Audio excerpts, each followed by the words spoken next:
Tahukah kamu ini adalah Jakarta 52 tahun yang lalu, tepatnya pada tahun 1971. Kondisi lalu lintas di kota Jakarta ternyata sudah padat sejak saat itu, dan becak masih diperbolehkan beroperasi di pusat Jakarta. Suasana kuno kota Jakarta sangat terasa jika dilihat pada saat ini. Pengangguran saat itu tampaknya lebih banyak daripada saat ini. Ditambah lagi tidak ada gadget pada masa itu, sehingga masyarakat sering berkumpul untuk menonton jika ada sesuatu yang baru. Jika kamu menjadi turis asing pada saat itu, kamu akan mendapat banyak tatapan kosong tanpa ekspresi dari orang-orang sepanjang waktu. Kondisi pemukiman warga pada saat itu terasa seperti bukan di Jakarta, melainkan seperti di pelosok kampung di Jawa. Pada saat itu komputer masih sangat langka sekali, dan mesin ketik hanya dimiliki oleh orang-orang tertentu. Kondisi angkutan umum juga masih seperti ini. Penumpang harus siap untuk mendorong oplet yang dinaikinya jika opletnya tiba-tiba mogok di tengah jalan. Bahkan harus siap basah-basahan jika hujan tiba-tiba datang. Apalagi menyalakan oplet saat itu perlu diengkel terlebih dahulu. Yang disebut oplet itu ternyata diambil dari kata Chevrolet. Pada saat itu, jika tiba waktu sholat, muadzin harus menaiki menara dahulu dan adzan tanpa menggunakan pengeras suara. Selain menggunakan angkutan seperti oplet, untuk menempuh perjalanan ke Jakarta, banyak masyarakat menempuh melalui Sungai Ciliwung dengan ketek bambunya. Perjalanan menuju kota Jakarta, tepatnya Kalibata, bisa memakan waktu hingga 2 hari menggunakan ketek ini.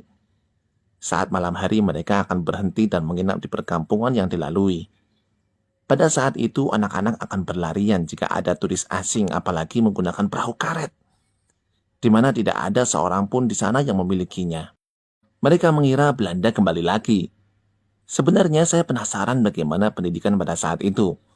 Apakah anak-anak ini mereka sekolah seperti anak-anak di zaman ini? Pasalnya anak-anak terlihat lebih dominan bermain, berkumpul, bahkan berjualan pada saat itu.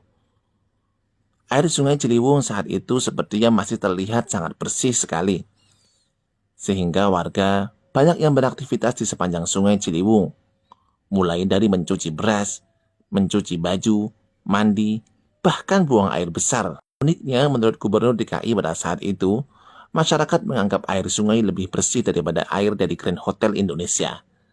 Sehingga tempat pencucian baju yang disediakan pemerintah DKI justru tak terpakai sama sekali. Meski begitu, bantaran Sungai Ciliwung di daerah Kalibata sudah terlihat kumuh sejak saat itu. Yang menjabat sebagai Gubernur DKI saat itu adalah Bapak Ali Sadikin.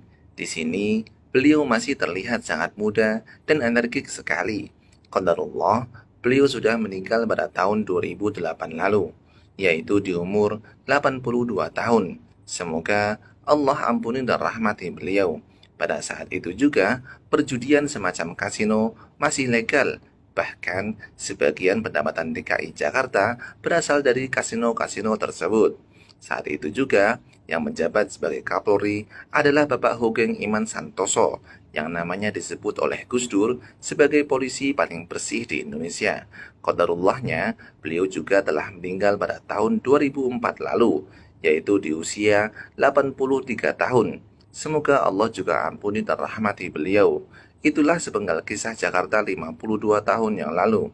Melihat kondisi tahun 1971 pada saat itu, saya berpikir ternyata zaman ini jauh lebih baik daripada saat itu. Mulai dari masyarakat yang lebih terdidik, berbagai fasilitas yang mudah didapatkan, walaupun saat ini perbedaan harga yang cukup jauh dari saat itu, namun saat ini kita semua dapat dengan mudah untuk membelinya.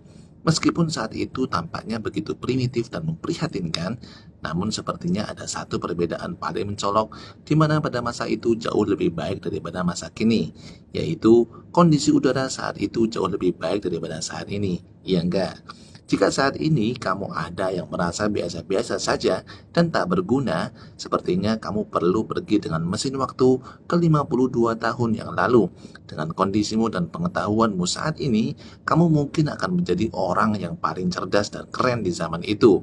Jika Anda punya cerita dan pengalaman yang berkaitan dengan kondisi Jakarta 52 tahun lalu, semoga Anda berkenan membagikan pengalamannya kepada kami, generasi muda yang lahir di atas tahun 70-an.